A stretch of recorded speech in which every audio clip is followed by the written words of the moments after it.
Estamos estudiando el Evangelio según San Marcos, así que vámonos a Marcos, capítulo número 3. Y hoy les voy a estar leyendo yo el pasaje que vamos a estar estudiando en Marcos, capítulo 3. Hay 4 sucesos que vamos a ver el día de hoy. Son 4 eventos y son 4 puntos que voy a tener. No estamos teniendo un estudio en sí, vamos a llamarlo versículo a versículo, porque si no tardaríamos en un capítulo medio año. Así que estamos haciendo ahora un panorama del Evangelio según San Marcos. Y por eso vamos a ver 4 eventos que suceden. En el primer evento vamos a ver cómo vienen a Jesús los suyos porque piensan que está fuera de sí. Está predicando un mensaje y aparte está tan enfocado en este ministerio que ni siquiera está comiendo. Así que ellos piensan que está fuera de sí. ¿Quiénes? Los suyos. Luego en el siguiente evento vemos cómo le acusan a Jesús de que él está sacando espíritus inmundos, pero los está sacando por el poder de Satanás. Así que Jesús les va a responder que es ridículo que ellos digan eso porque Satanás no puede estar dividido contra sí mismo. Así que esa es la segunda parte. En la tercera parte, Jesús les va a hablar acerca del pecado imperdonable, que es la blasfemia del Espíritu Santo. Atribuir las obras atribuir a las obras que está haciendo el Espíritu Santo el poder de Satanás, ¿ok? Atribuir a Satanás las obras que está realizando Dios a través de su Espíritu Santo. Y el cuarto y último evento en el libro de Marcos capítulo 3, vamos a ver cómo es que vienen los familiares de Jesús, su madre, sus hermanos y hermanas vienen a Jesús a llamarle y cómo es que Jesús responde. Así que vamos a analizar esos 4 eventos y quisiera hacerte la siguiente pregunta, hermano. ¿Tú hubieras reconocido a Jesús? ¿Hubieras reconocido a Jesús como el Mesías? Como ese Mesías esperado, como la simiente de la mujer, la simiente prometida de Abraham, no simientes en plural, sino la simiente en singular. ¿Le hubieras reconocido tú como ese hijo de David que ha venido a reinar? Y eso es lo que vamos a ver el día de hoy en estos 4 puntos. Así que ayúdenme. Dice la palabra de Dios así en el capítulo número 3 y vamos a leer desde el verso 20. Y se agolpó de nuevo la gente de modo que ellos ni aún podían comer pan. Verso 21. Cuando lo oyeron los suyos, vinieron para prenderle porque decían, está fuera de sí. Hermanos, oremos. Señor bendito, gracias por tu palabra, por este día. Gracias porque hoy podemos estar conociéndote más. Hoy, Señor, que es un día tan especial, clamamos para que tu Espíritu Santo obre en nosotros, que tu palabra obre en nosotros para conocerte. De tal manera, Señor, que el conocerte genuinamente, íntimamente, pueda transformar nuestro ser. Seamos renovados, Señor. Seamos santificados. Pido, Señor, esto para tu iglesia, para mi persona, para nuestras familias. Oramos, Señor, en el nombre de Jesús, nuestro Rey y Salvador. Amén. Bien, así que acabamos de leer, hermano, que dice los suyos. Quiero que contrasten, ya que el evangelista y Dios, inspirando al evangelista, es muy específico al usar las palabras. Dice el verso 21, cuando lo oyeron los suyos. Es muy diferente de, por ejemplo, el verso 31, que dice, vienen después sus hermanos y su madre y quedándose afuera, enviaron a llamarle. Son 2 grupos distintos, hermanos. El del pasaje final dice sus hermanos y su madre. En el inicio del pasaje que estamos estudiando dice los suyos. No se nos dice específicamente quiénes son. Algunos amigos, algunas personas que lo conocían desde la infancia de su región, pero eran los suyos, no eran los que estaban contra él, eran los suyos. Pero ellos vienen y dice la palabra de Dios así. Cuando lo oyeron los suyos, vinieron para prenderle. Esta palabra es un poquito fuerte, para llevárselo. Incluso esta palabra se usa en otros pasajes para arrestarlo. ¿Ya? Pero estos son los suyos, no tiene que interpretarse como que vienen a arrestarlo, pero sí se lo vienen para llevar. ¿Por qué? porque decían, está fuera de sí. Hermanos, los suyos están viniendo a prenderle y están queriendo llevárselo porque piensan que está fuera de sí. ¿Qué es lo que ha hecho o ha dicho Cristo para que piensen que está fuera de sí, que no está pensando bien? Y todo el contexto nos va a decir qué es lo que está sucediendo. En el capítulo 2, hermanos, en el capítulo 3, estamos viendo que Jesús hace grandes maravillas, pero eso no es lo que incomoda a la gente. Hermanos, el hecho de hacer milagros es algo que se ha visto antes en el Antiguo Testamento, en ciertos periodos. No es de que siempre había milagros, pero ha habido ocasiones de milagros, ya sea con Moisés o con los profetas, para avalar a estos mensajeros. Así que, en cierta manera, el ver estos milagros no es algo que les va a hacer pensar Jesús está loco, pero es el mensaje que está compartiendo Cristo, porque está siendo avalado por el Espíritu Santo y el poder de los milagros, pero el mensaje que tiene Cristo, hermanos, es un mensaje que está chocando con toda la sociedad. Vienen los fariseos, discute contra los fariseos. Vienen los saduceos, discute contra los saduceos, contra los herodianos, contra los celotes, contra los romanos, contra los judíos. Hermanos, una ocasión vino uno de los principales de la sinagoga, que su nombre era un hombre muy renombrado, Nicodemo. Viene de noche, Señor, ¿no? Sabemos que has venido de Dios. ¿Qué es lo que le dice Jesús? Te es necesario nacer de nuevo. ¿Te das cuenta? Aquí no hay salamería que pueda ablandar a Jesús para hacerle dar otro mensaje. Él tiene que dar el mensaje de amor y la verdad. Y tiene que mirar a este líder principal del Sanedrín y tiene que decirle en otras palabras tiernas, no eres creyente. No lo eres. Pero si yo pertenezco al Sanedrín, no lo eres. Mi nombre es Nicodemo, el victorioso entre el pueblo. Sí. Estás muerto en delitos y pecados. Tienes que nacer de nuevo.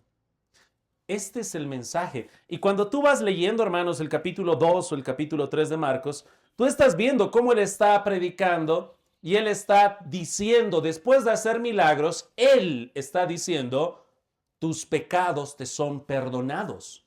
Y en esta doctrina está mostrando lo que nadie puede creer porque ellos dicen, ¿quién puede perdonar pecados si no solamente Dios? Pero esto es algo que estaba profetizado desde antes, hermanos. En Isaías, en Jeremías, Dios promete, yo iré, yo mismo los pastorearé. Y ahora ahí está. Pero no lo creen. Este mensaje es el que van a rechazar. Dice que puede perdonar pecados. Él tiene toda la potestad. Él, aparte de eso, toca a un leproso. Igual, no le agrada a la sociedad.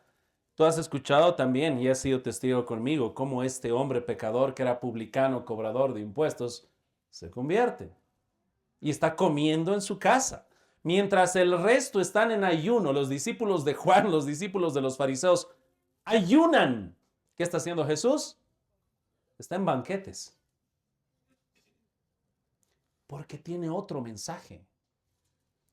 Y luego llega el día de reposo y empiezan a hacerle conflicto. Y una vez más, su mensaje es diferente. Hermanos, este mensaje hace que la gente piense que él está fuera de sí. Este mensaje tiene que ir eminentemente sobre cualquier otra cosa, tanto que el pasaje que hemos leído dice, se agolpó de nuevo la gente, de modo que ellos ni aún podían comer pan. ¿Alguna vez has estado en una reunión pero tan repleta? Pastor, no puedo ni comer aquí. Y Jesús sigue enfocado en predicar, porque lo siguiente que ves que es que va a sacar un espíritu inmundo, le cuestionan y él empieza a enseñar y disertar con respecto al reino de Dios. Pero ni aún está comiendo. Esto es algo que ya hemos visto en otros pasajes. Por ejemplo, cuando tú has escuchado alguna vez a Jesús y la mujer samaritana, sus discípulos les dicen, Señor, ¿ya comiste? No, yo tengo una comida que comer que ustedes no sabéis. Y ellos empezaron a decir, bueno, ¿qué habrá pasado? Alguien le debe haber traído comida. ¿Y qué dice Jesús en Juan capítulo 4? La comida que tengo es hacer la voluntad del que me envió. Está tan enfocado en predicar, tan enfocado en su ministerio, pero tan enfocado sobre incluso la necesidad de los alimentos. ¿Cuáles son las necesidades básicas? Bueno, pues predicar la palabra está incluso sobre eso. Nada, voy a comer después, físicamente. Ahora hay algo que tiene eminencia. Tengo que predicar. Y es por eso que ahora incluso lo miran, es los suyos. ¿Qué mensaje? No está ni siquiera comiendo. Está fuera de sí. Este mensaje, hermanos, es algo que va a hacer que la gente piense que hay algo mal en Cristo. No solamente en Él, sino si vamos al libro de Hechos rápidamente, hermanos, por favor, capítulo 26. Algo muy semejante pasa con el apóstol Pablo en Hechos 26. Si pueden acompañarme rápidamente, hermanos. Yo estoy buscando un marcador de Biblia. Hechos capítulo 26, dice la palabra de Dios así. Verso 24. Si has encontrado Hechos 26, di amén. Ok. Hechos 26. Dice la palabra de Dios, el verso número 24. Por si acaso, en este capítulo, Pablo está predicando. Va a relatar su conversión, predica el evangelio. ¿Y qué es lo que sucede? Verso 24. Diciendo él estas cosas en su defensa, Festo a gran voz dijo: estás loco, Pablo. Las muchas letras te vuelven loco. Pero creo que no estoy haciendo justicia al párrafo, ya que el texto dice: diciéndole estas cosas en su defensa, Festo a gran voz dijo. Y ahí imagínate gritando este funcionario romano: estás loco. Pablo, estás loco. Las muchas letras te vuelven loco. ¿Y qué dice Pablo? Mas él dijo: no estoy loco, excelentísimo Festo, sino que hablo palabras de verdad y de cordura. Hermanos, ¿por qué creía Festo que Pablo estaba loco? ¿Porque estaba hablando balbuceando? ¿Rambo saca la bazuca? No, ¿por qué creyó que estaba loco? ¿Se botó al suelo, empezó a revolcarse, botar espuma en su boca? Por su mensaje. El mensaje que él traía de Cristo, su sacrificio, muerte, resurrección, los profetas, y llamar a la gente a que se arrepienta y crea. Estás loco. No es ese show externo que muchos piensan o profesan tener, sino es la predicación correcta de la palabra. Así que, hermanos, tú puedes reconocer a Cristo a través de su mensaje. La eminencia y el contenido de este sagrado mensaje del Evangelio, que confronta al hombre con su pecado y lo llama al arrepentimiento. Tú podías reconocerlo. ¿Cómo? Por el mensaje. Algo que nosotros tenemos que estar ahora dándole mucha importancia también. En nuestras iglesias tenemos que dar gran importancia al ministerio de la palabra de Dios. Es esta bendita palabra la que nos ha traído vida. La fe viene por el oír y el oír por la palabra de Dios. Así que nosotros tenemos que enfocarnos en la palabra de Dios.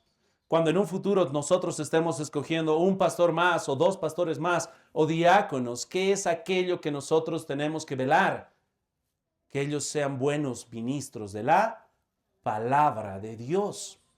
Una elección de diáconos, una elección de pastores no se realiza simplemente por lo externo.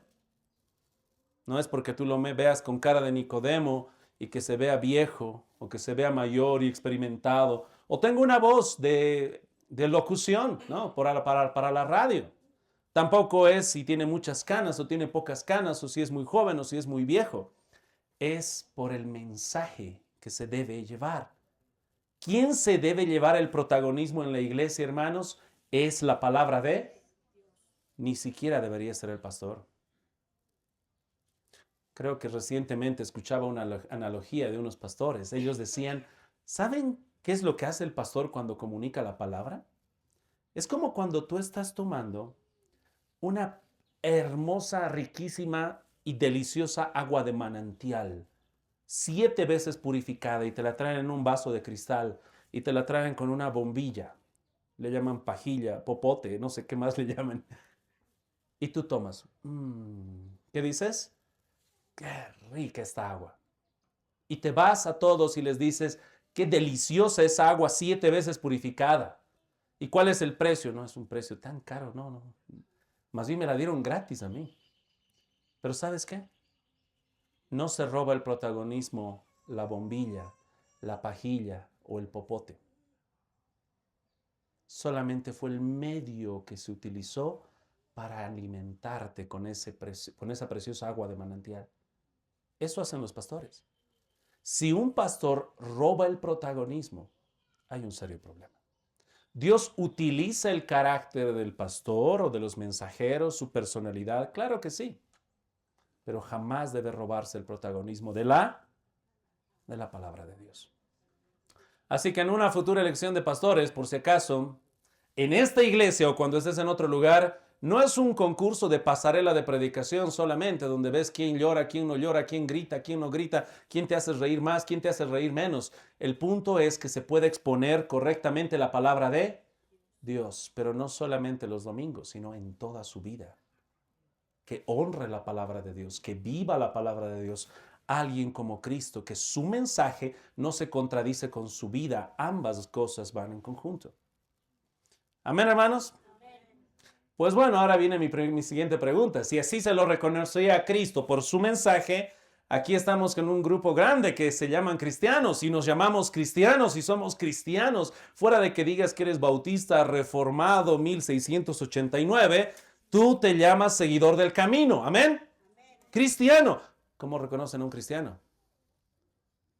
Por el mensaje. ¿Cuál es el mensaje que comunicas? ¿Cuál es el mensaje que estás llevando? ¿Es este mensaje? Este mensaje de Cristo, su muerte, sepultura, resurrección. Arrepiéntete de tus pecados. Dios es tan bueno. Te va a perdonar. Me ha perdonado a mí. ¿Brillas por ese mensaje? ¿Hay una eminencia en ese mensaje? ¿Ha habido alguna ocasión que has tenido que elegir entre comer o predicar y has escogido comer? Pues aquí tienes un caso donde Cristo no. Eso comienza en tu casa, con tus hijos, con tu familia, en la calle y en todo lugar. ¿Cómo reconoces a Cristo? Por el mensaje. ¿Cómo reconoces a los cristianos? Por el mensaje que tú estás compartiendo. Siguiente punto. Vamos a ver la acusación contra Cristo Jesús. Y en el segundo punto vamos a ver que puede reconocerlo por su reino, porque Él es rey. Y dice en Marcos capítulo número 3 la palabra de Dios, continuando el verso 22, pero los escribas que habían venido de Jerusalén, por si acaso aquí se nos habla de los escribas, en los otros pasajes paralelos que ya sean en Lucas o en Mateo, se nos menciona que también estaban fariseos, ¿ya? Así que había fariseos, había también herodianos, había saduceos, escribas, y dice aquí el verso 22, pero los escribas que habían venido de Jerusalén decían que tenía a Belcebú y que por el príncipe de los demonios echaba fuera a los demonios. Y habiéndolos llamado les decía en parábolas, ¿cómo puede Satanás echar fuera a Satanás? Si un reino está dividido contra sí mismo, el tal reino no puede permanecer. Si una casa está dividida contra sí misma, tal casa no puede permanecer. Ya van 2 analogías. Tercera, más directa. Y si Satanás se levanta contra sí mismo y se divide, no puede permanecer, sino que ha llegado a su fin. Ninguno puede entrar en casa de un hombre fuerte, por si acaso está haciendo referencia a Satanás en el contexto, y saquear sus bienes si antes no le ata. Muy curiosa referencia de atar, haciendo referencia a Satanás, como cuando en Apocalipsis 20 se menciona que Satanás es atado. Si antes no le ata, y entonces podrá saquear su casa. De cierto os digo que todos los pecados serán perdonados a los hijos de los hombres, y las blasfemias cualesquiera que sean, pero cualquiera que blasfeme contra el Espíritu Santo no tiene jamás perdón, sino que es reo de juicio eterno, porque ellos habían dicho tiene espíritu inmundo. Hermanos, primero enfoquémonos en esta acusación, en cómo a Cristo Jesús le dicen que estaba echando fuera demonios por el poder de Belcebú. Según como entendían los judíos, esa palabra Belcebú era a Satanás, ¿ya? Pero si tuviéramos que desglosar, Belcebú significaba el dios de las moscas, que alguna vez les mencioné. ¿Por qué adoraban al dios de las moscas? Porque si tú le adorabas, no te mandaba sus plagas de moscas. Cuando alguien estaba muriendo y tenía una herida infectada, si tú veías moscas, era, ok, va a morir. Así que por eso adoraban al dios de las... Suena ridículo, ¿verdad? Al dios de las moscas. Pero Belcebú hace referencia a eso, pero los judíos, ya que aborrecían bastante esa adoración al dios de las moscas, Belcebú, la pronunciación que le dan aquí es diferente. Es diferente porque los judíos no querían siquiera decir el dios de las moscas y se hacían la burla. Y era una pequeña variante de pronunciación que hacía que suene el dios del excremento o el dios de, obviamente, lo que botan los animales. ¿Por qué hacían eso? Porque era algo realmente que aborrecían. Es el dios del estiércol. Ahora, hermanos, ¿entiendes por qué hay más peso ahora a esta blasfemia? Porque le están diciendo todas estas obras poderosas que hace por el Espíritu Santo. Dicen, no, es por Belcebú. Es por el Dios. Ni siquiera de las moscas. Del estiércol. Es una blasfemia de rechazo a la obra del Espíritu Santo que avala a Jesús como el Mesías. No solamente rechazan. Una cosa sería rechazar. Ellos rechazan y le atribuyen eso al Dios del estiércol, a Satanás. Así que estamos hablando de un pecado muy serio. ¿Y cómo Jesús responde? Jesús les explica que es ridículo lo que están diciendo. Es ridículo. ¿Cómo puede Satanás echar fuera a Satanás? ¿Cómo puedo yo hacer esto en el poder de Satanás? Entonces su reino está dividido. Es ridículo que digan eso. Así que apela a la cordura, al conocimiento general. No se puede hacer eso porque sería ridículo. Pero hay algo muy especial que se nos va a mencionar en los pasajes paralelos. Acompáñame, ¿qué es lo que dice Jesús en Mateo capítulo 12, verso 27? Lo mismo, hermanos, marquen su Biblia, pero váyanse a Mateo.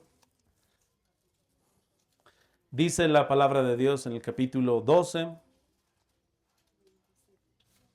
Hermanos, esto pregunté el día jueves y les vuelvo a preguntar a ustedes. Cuando Jesús echaba fuera a los demonios, lo hacía por el poder de Dios. ¿Amén?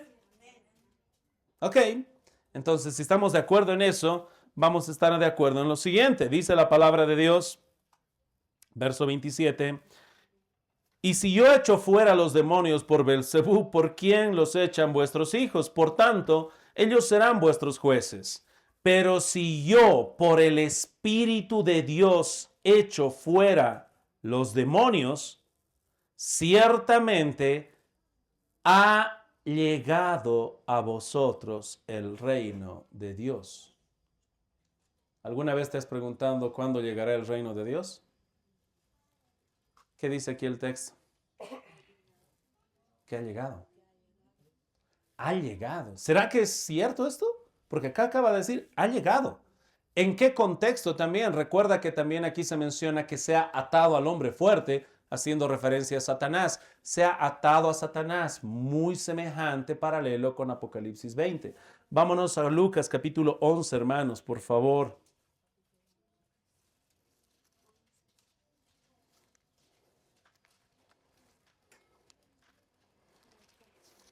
Lucas capítulo 11, verso 19, dice la palabra de Dios, pues si yo echo fuera a los demonios por Belcebú, vuestros hijos, ¿por quién los echan? Por tanto, ellos serán vuestros jueces. Verso 20, mas si por el dedo de Dios echo yo fuera demonios, Ciertamente el reino de Dios ha llegado a vosotros. De tal manera, hermanos, que nosotros estamos viendo de una manera muy clara. Espero que quede claro, hermanos. Aquí el texto nos está diciendo que el reino de Dios ya está. En el momento que ha llegado Cristo, ha empezado el reino de los cielos, aquí en la tierra. Obviamente, estamos en un proceso a través del cual en su segunda venida se va a consumar. Jesús va a venir, va a pisar a todos sus enemigos y va a entregar ese reino precioso debajo de sus pies al Padre. Y luego tendremos cielos nuevos y tierra nueva. Pero hermanos, una vez más, lo que estamos viendo aquí en los pasajes paralelos es que el reino de Dios ya está, porque Cristo es nuestro Rey. Amén. Ahora, hermanos, ¿cómo podemos reconocer entonces a Jesús? Número 1, hemos dicho por su mensaje. Número 2, todas estas obras del Espíritu Santo apuntan a que el reino, su reino ya está aquí. Él es el Mesías, Él es el Rey. Y volvemos de nuevo a nuestra analogía recordándonos a nosotros mismos. Ok, así reconocemos a Cristo. ¿Y cómo reconocemos a los cristianos? ¿Es Jesús tu Rey, hermano? ¿Has creído tú ese mensaje? ¿Puedes decir tú ahora Cristo es mi Rey? Y espero que la respuesta sea amén. Y yo me gozo y me alegro que lo digas. Pero es mi trabajo y también es mi responsabilidad decirte, si es tu Rey, hazme una lista de las últimas 10 decisiones más importantes que has tomado en tu vida y mostrame cómo has orado por ellas para buscar la voluntad de Dios. ¿O has tomado esas decisiones simplemente porque te estaban ardiendo las urgencias y has tomado como sálveme quien pueda y has salido por la ventana tomando una decisión? Porque si es tu Rey, ¿a quién tienes que buscar agradar? Al Rey. Genuinamente. Si es genuinamente tu Rey, todo gira en torno a Él. Desde con quién te casarás, dónde vivirás, qué harás, todo tiene que ir en base a Él. Porque si Él es tu Rey, estamos clamando que Él tiene toda autoridad. Creo que no hay otro título más grande. Queridas esposas, ¿tú le dices a tu marido mi Rey? Es un título muy elevado. Querida esposa, ya no le digas mi Rey, dile mi Señor, amo. No, pastor, es muy fuerte ese título. Aunque la Biblia te recomienda que lo hagas, ¿no? Pablo decía eso, que también le decía Sara a Abraham, mi Señor. Pero a veces podemos decir muy ligeramente a Dios o a Cristo, Él es mi Rey, Él es mi Señor. Pero la gran pregunta que va a darte de Cristo es, si soy tu Rey y soy tu Señor, ¿dónde está mi honra? ¿Qué es honra? Peso.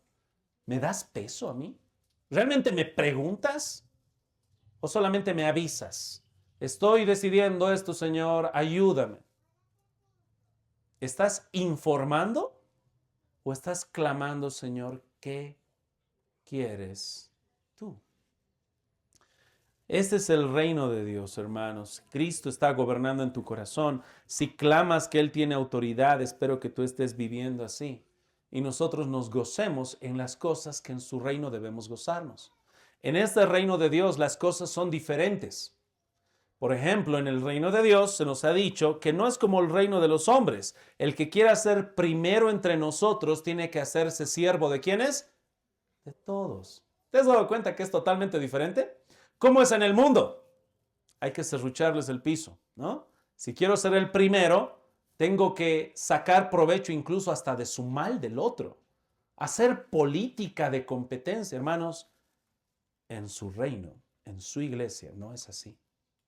El que quiera ser primero tiene que hacerse siervo de todos. Y volvemos ahora. Hay cosas que son totalmente diferentes. Por ejemplo, en los reinos del mundo, ¿de qué se gozan en diferentes ciudades, países de primer, segundo y tercer mundo? Construcciones, edificaciones, arquitectura, ¿sí o no? ¿Y será que es diferente en las iglesias? Las iglesias cristianas es diferente seguramente, ¿verdad? No andan jactándose de edificaciones, edificios. extensiones, terrenos, hectáreas. No se jactan de eso, ¿verdad? ¿O sí? Déjame decirte, cuántas veces Pablo quedó impresionado por la edificación de la iglesia de Corinto? Ninguna. ¿Cuántas veces Pablo quedó sorprendido y en una carta dejó, queridos hermanos de Éfeso, estoy sorprendido de que ustedes han hecho una edificación magnífica? El templo de la diosa Diana se queda pequeño. No, no hay eso tampoco. ¿Sabes de qué se gloriaba Pablo? En Primera Tesalonicenses, en Segunda de Tesalonicenses, hablando a una iglesia que estaba sufriendo, Pablo les dice en Segunda de Tesalonicenses capítulo 1 que él se gloría, se alegra, se jacta. ¿Sabes qué es gloriarse, no? Presumir. Él va y dice a todos que presume que ellos sufren y perseveran.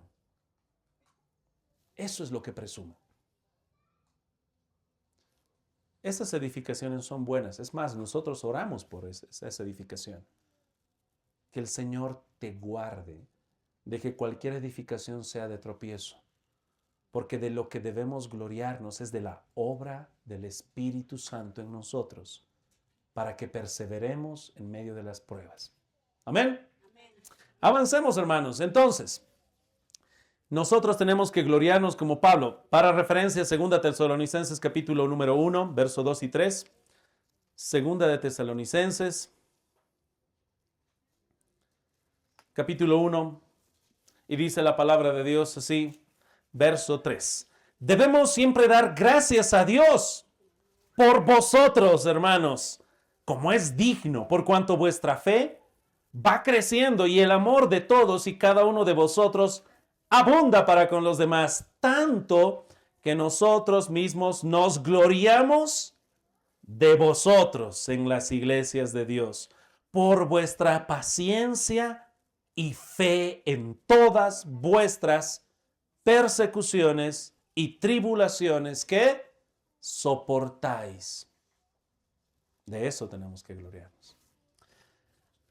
Número 3, ¿cómo reconocer a Jesús en medio de esta acusación? A través de la obra del Espíritu Santo. Los fariseos rechazaron a Cristo, aunque veían las señales y los prodigios, pero lo que no les gustaba era el mensaje. Así que ellos tenían que dar una explicación. ¿Cómo es que hay estas señales, pero hay este mensaje que no compartimos? Y su reacción fue: estas señales las hace con el poder de Satanás y blasfeman la obra del Espíritu Santo. Pero ¿cómo tú podías reconocer a Cristo? Por las obras del Espíritu Santo. A través de esas obras preciosas del Espíritu Santo podías reconocer a Cristo. ¿Cuáles eran estas obras majestuosas del Espíritu Santo? No solamente señales, prodigios y milagros, sino volvemos una vez más a cómo el Espíritu Santo está vinculando al ministerio de la palabra de Dios. Sin el Espíritu Santo, hermanos, estas palabras para nosotros serían locura. Es por la obra del Espíritu Santo que ahora leemos y decimos: Señor, esto es verdad, estoy mal, yo tengo que cambiar. Cada vez que venimos a la palabra de Dios, venimos a que la palabra de Dios nos escudriñe a nosotros. Y eso es por la obra del Espíritu Santo. ¿Saben en qué capítulo o en qué capítulos hablaba Jesús más del Espíritu Santo? En su oración intercesora en Juan capítulo 14, 15.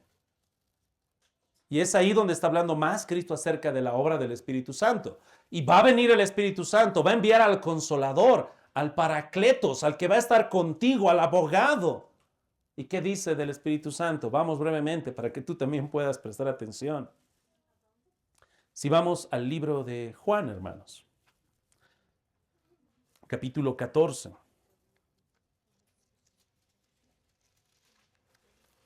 Juan capítulo 14. Verso 26 dice la palabra de Dios: mas el Consolador, en griego el Paracletos o el abogado, el Espíritu Santo, a quien el Padre enviará en mi nombre. Ahora presta atención, hermano, levanta las orejas, clava tu mirada ahí en la palabra. Va a enviar al Espíritu Santo al Consolador, al Paracletos, al Abogado, lo va a enviar para que habite en nosotros. ¿Qué hará? Y dice así la palabra de Dios. Mas el Consolador, el Espíritu Santo, a quien el Padre enviará en mi nombre, Él os enseñará todas las cosas y os recordará lo que yo os he dicho. El Espíritu Santo te enseñará y te va a recordar las palabras que Cristo ha dicho. No es nada extraño, capítulo número 15, dice la palabra de Dios en el verso 26 igual. Pero cuando venga el Consolador a quien yo os enviaré del Padre, el Espíritu de verdad, el cual procede del Padre, Él dará testimonio acerca de mí. ¿Qué va a hacer el Espíritu Santo? Va a dar testimonio de Cristo. ¿Para qué? Dice, y vosotros daréis testimonio también. Hermanos, tú podías reconocer a Cristo por la obra del Espíritu Santo. Los fariseos y los escribas atribuyeron esta obra del Espíritu Santo a Satanás. Este pecado imperdonable es ese rechazo a Cristo, pero en ese contexto es un rechazo en el contexto de que el Espíritu Santo avala a Cristo como el Mesías. Está avalando el Espíritu Santo a Cristo como el Mesías y ellos rechazan a Cristo, rechazan la obra del Espíritu Santo y se la atribuyen al Dios del estiércol. Y eso es lo que Cristo dice, que no hay perdón jamás. Y eso no tiene ninguna contradicción con ningún pasaje de las Escrituras, porque ellos están rechazando al Mesías, atribuyendo las obras del Espíritu Santo a Satanás. Y nosotros sabemos, hermanos, todos los pecados pueden ser perdonados para aquel que acepta. ¿A quién? A Cristo. Ellos están rechazando a Cristo, atribuyendo las obras del Espíritu a Satanás. Es un privilegio grande que el que nosotros tenemos, hermanos. Estas personas estaban en un privilegio aún mayor. Estaban ahí como testigos, mirando y rechazaban. Y al que más se le da, más se le demanda. ¿Te has preguntado alguna vez cómo es que Dios tiene un plan tan maravilloso para nosotros? Siendo pecadores, blasfemos, asesinos, Dios tiene un plan para salvar. ¿Pero te has preguntado alguna vez por qué no hay un plan de salvación para los ángeles caídos? ¿Por qué los ángeles caídos no tienen un Mesías, un plan de salvación para ellos? ¿Será que un demonio puede creer en Cristo y ser salvo y sus pecados redimidos? Eso estamos hablando de angeleología y demonología. Vámonos a Hebreos. ¿Qué dice la palabra de Dios? ¿Qué te importa qué dice el pastor? ¿Qué dice la Biblia? Hebreos capítulo 2.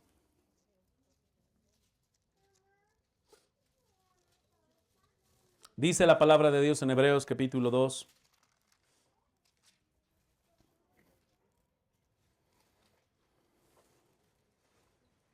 ¿Están ahí, hermanos?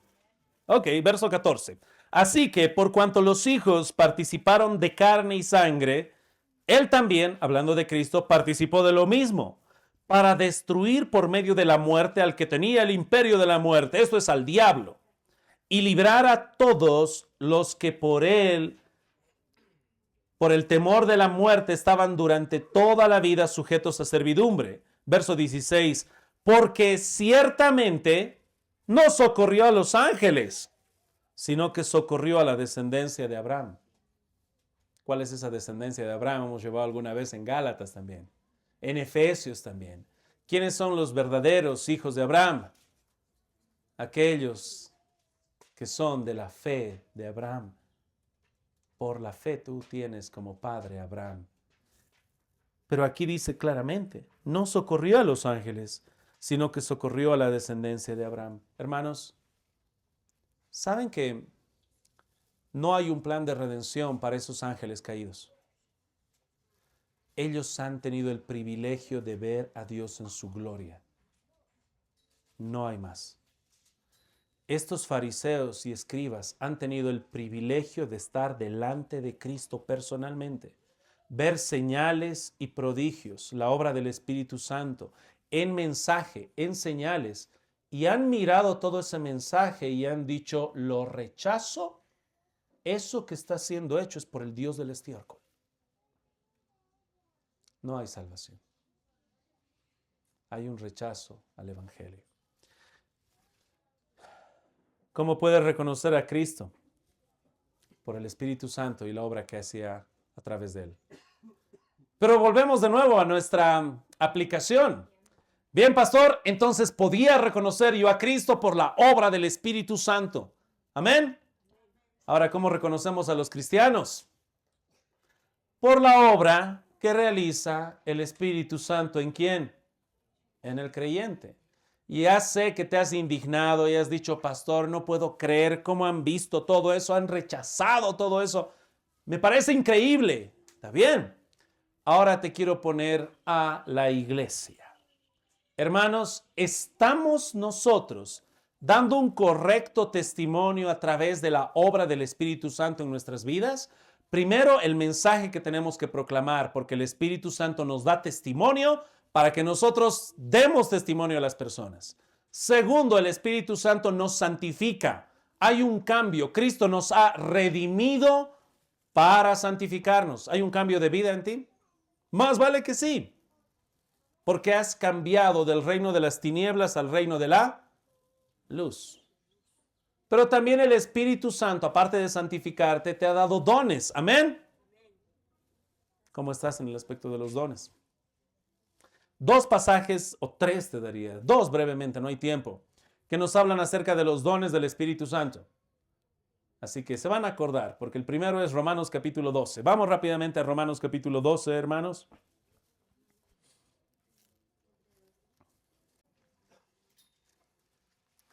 Romanos capítulo número 12. ¿Qué dones hay? ¿Qué dones se mencionan ahí?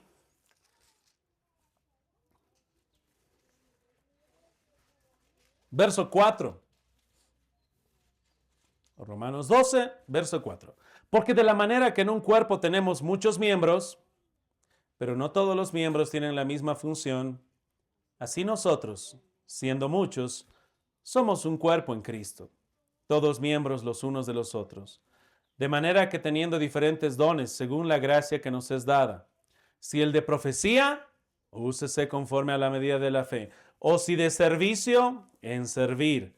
El que enseña en la enseñanza, el que exhorta en la exhortación, el que reparte con liberalidad, el que preside con solicitud, el que hace misericordia con alegría. El otro pasaje que nos habla, bueno, hay varios, pero solamente voy a ir a dos ahora. Para que se acuerden, Romanos 12 y el otro pasaje que nos habla de los dones que nos da el Espíritu, 1 Corintios capítulo 12 también.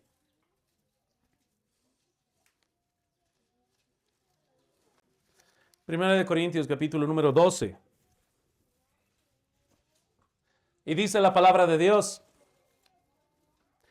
no quiero, hermanos, que ignoréis acerca de los dones espirituales. Así es como empieza. Verso 7. Pero a cada uno les dada la manifestación del Espíritu para provecho, porque a éste es dada por el Espíritu palabra de sabiduría, a otro palabra de ciencia según el mismo Espíritu, a otro fe por el mismo Espíritu, a otro dones de sanidades por el mismo Espíritu, a otro el hacer milagros, a otro profecía, a otro discernimiento de espíritus, a otro diversos géneros de lenguas, a otro interpretación de lenguas. Hermanos, tengo muchas preguntas. Cuando hay alguna reunión que hablamos de los dones espirituales, ¿saben en qué nos enfocamos nosotros? Y creo que estamos errados. ¿Sabes en qué nos enfocamos? En la lista. Y ponemos la lista de todos los dones que hemos puesto y buscamos las definiciones. ¿Qué significa don de profecía? Y podemos ir y lo hacemos. No está mal, está bien. Solamente quiero que abras tus ojos al énfasis bíblico. ¿Sabes cuál es el énfasis bíblico? Lo curioso es que Pablo no te desglosa don por don qué significa. ¿De qué habla Romanos 12 y de qué habla 1 Corintios capítulo 12? De los dones, pastor, pero lee. ¿Sabes de qué te va a hablar? de esos dones, pero Pablo se enfoca, tienen diferentes dones, pero están divididos. Tienen diferentes dones, están divididos, están con celos, están con orgullo. Uno está disconforme con su don y quiere el don del otro. Todos quieren el mismo don.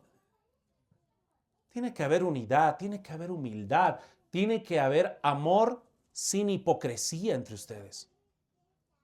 Así que, hermanos, si tú estás en esa lista de personas que quieren un desglose completo de cada uno de los dones, pero estás peleado con tu hermana, con tu hermano, con orgullo, con soberbia, incompetencia, en división, lo siento, no estás capacitado todavía para entender qué es cada don. Porque el énfasis en estas dos listas es la unidad. ¿Sabes cuál es el otro pasaje que habla de los dones? Efesios 4. ¿Y sabes de qué también habla ahí? De unidad. ¿Cómo van a saber entonces el poder del Espíritu Santo?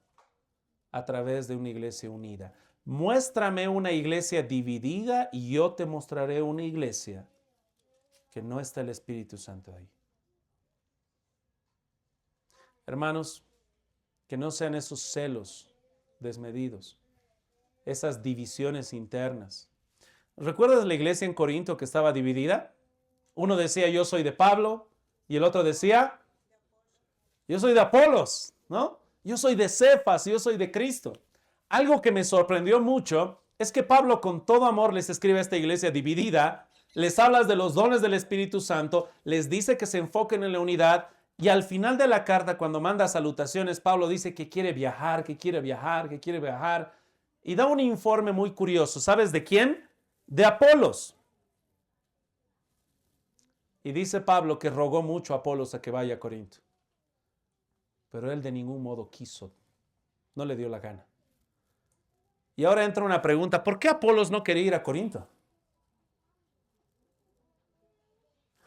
Hermanos, una iglesia que lo está tomando a él como un agente, él está muy bien con Pablo, son buenísimos amigos, pero la gente se está dividiendo usando su nombre.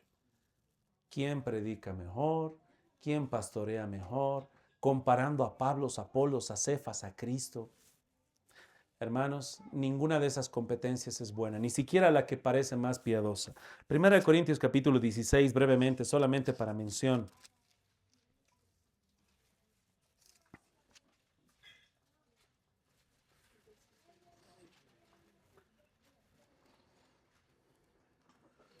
Verso 12.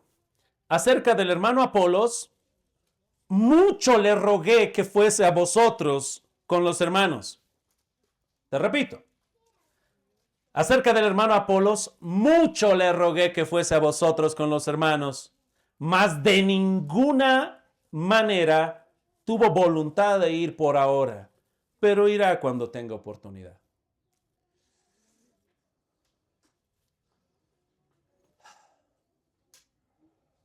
Apolos sabemos que ama a esa iglesia, pero por el momento no quiere ir.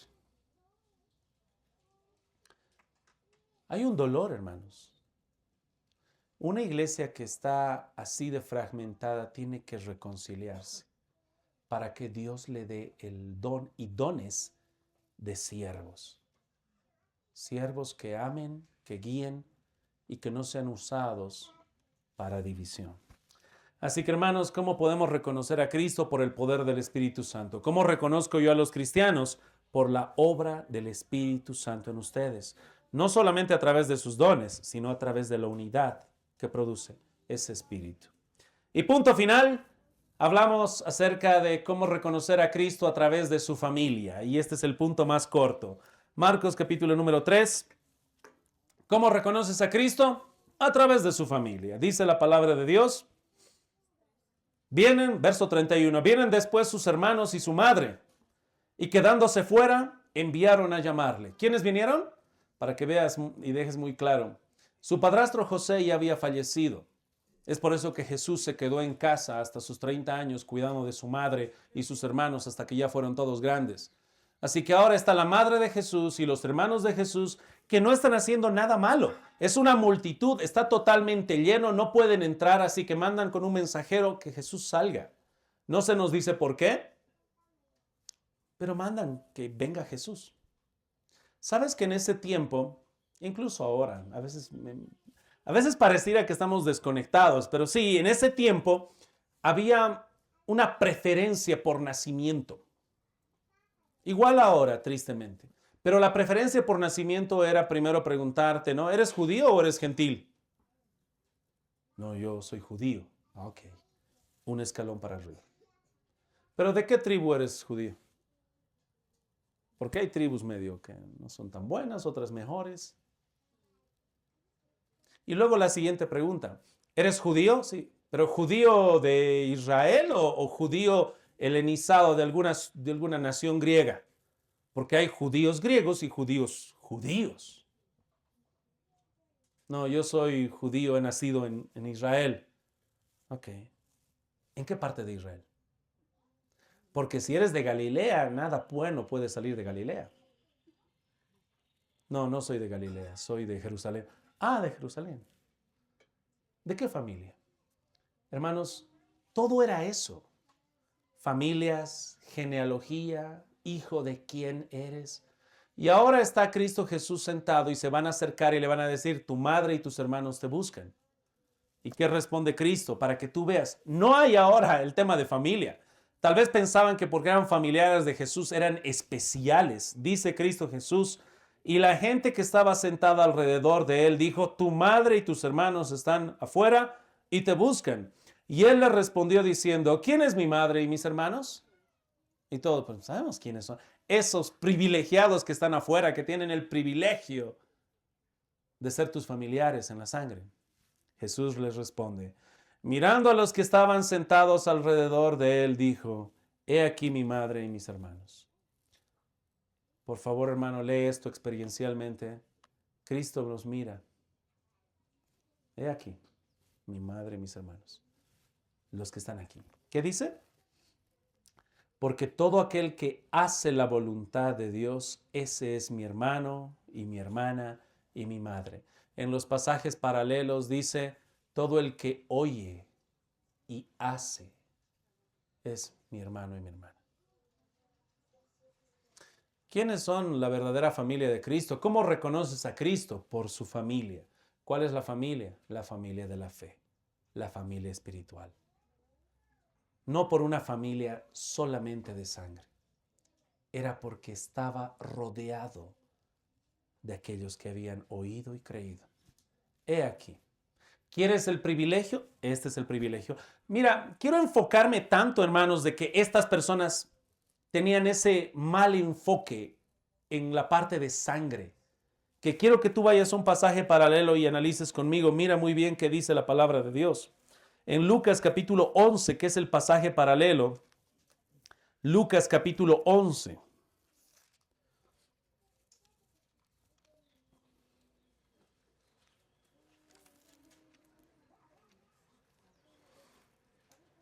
¿Estamos ahí?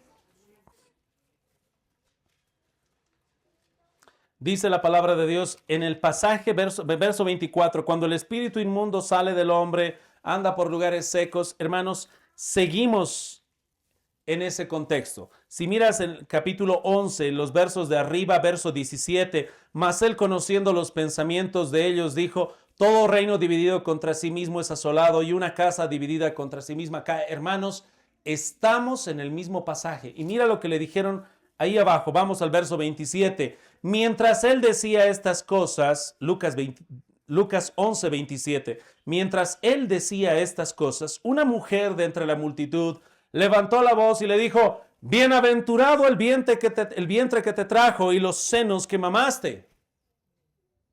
Bienaventurada la madre que tuviste.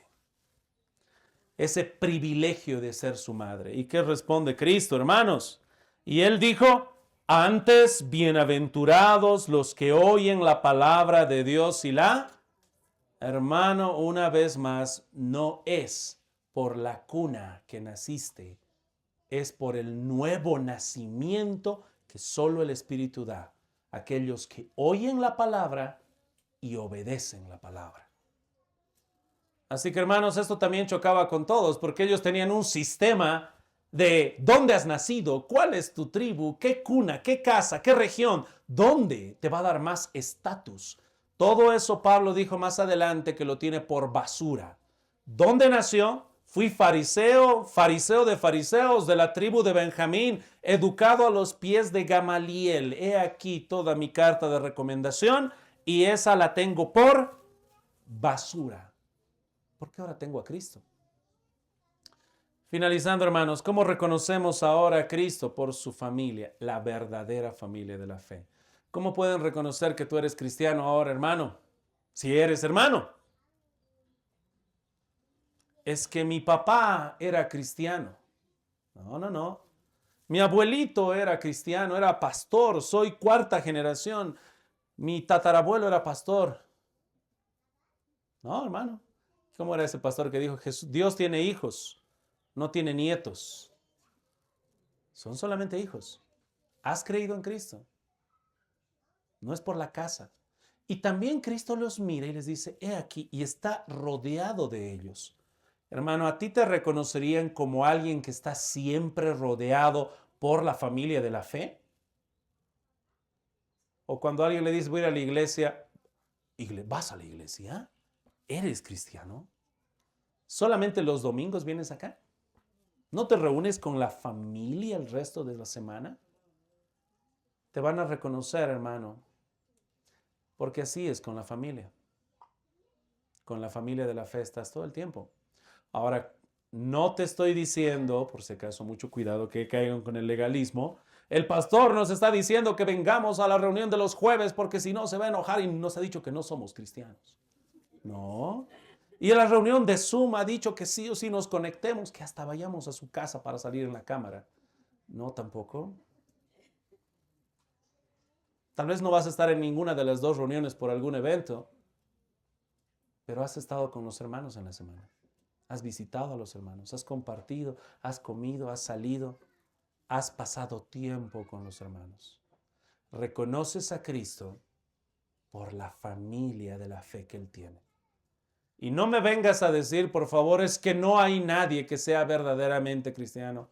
No, hermano, siempre hay un remanente. Aunque tengas una iglesia con mucha corrupción, hay un remanente siempre. No caigas en el error de Elías de decir, solamente yo he quedado. Eso es orgullo y te lleva a la depresión, a la miseria y al tropiezo.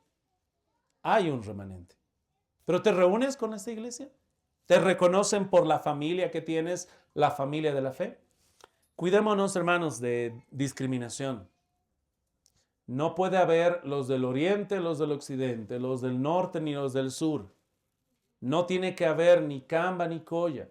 No tiene que haber ninguna de esas distinciones por país. Tenemos que ser uno. ¿En quién? En Cristo. El mayor ejemplo que tenemos es ese. Cristo, siendo Dios, con toda la gloria, se hizo pobre. ¿Por amor a quién? A nosotros. Nosotros tenemos que hacer lo mismo. En Cristo solamente una familia de la fe. Que te reconozcan por eso. Hemos hablado hoy, hermanos, acerca de su mensaje, de su reino, su espíritu y su familia. En esos 4 elementos tú podías reconocer a Cristo. En esos 4 elementos te pueden reconocer a ti como cristiano. Espero que la respuesta sea sí. Y si la respuesta es no, espero que haya una diligencia ahora para decir, sí, pastor, me van a reconocer por el mensaje. Me van a reconocer porque yo estoy bajo el reino de Dios y todo lo que decido se lo pongo a Él a sus pies. Quiero agradarle a Él. Me van a reconocer por la obra del Espíritu, en unidad en la iglesia, en mis dones. Van a reconocer este precioso evangelio por la misma familia de la fe. Y espero, hermanos, que sea así, porque Cristo es nuestro mayor tesoro. Creo que de todas las parábolas que Cristo ha estado contando y refiriendo y enseñando, la que más me toca el corazón todavía es de ese hombre que encontró en el campo arando un tesoro escondido. Y era tan valioso este tesoro que decidió vender todo lo que tenía. ¿Cuánto te tomaría a ti vender todo lo que tienes? No me levantes las manos. Alguno me va a decir, pastor, no tengo nada, así que me va a tomar un día. Otro tal vez, pastor, por lo menos 3 meses vender todo. Este hombre vendió todas sus posesiones porque encontró algo que valía y decía, esto vale más. Hermanos, tu vida se caracteriza por eso. Cuando te miran, dice, esta persona anda contracorriente. ¿Qué es aquello que valora tanto? Tanto ama. Y eso es, hermanos, lo que estamos buscando, ese corazón. Que seamos como Cristo, hermanos, y podamos vivir para su gloria, nos reconozcan como cristianos y demos ese testimonio. Pongámonos en pie, oremos, que el Señor nos conceda ser buenos testigos de todo este precioso mensaje. Señor,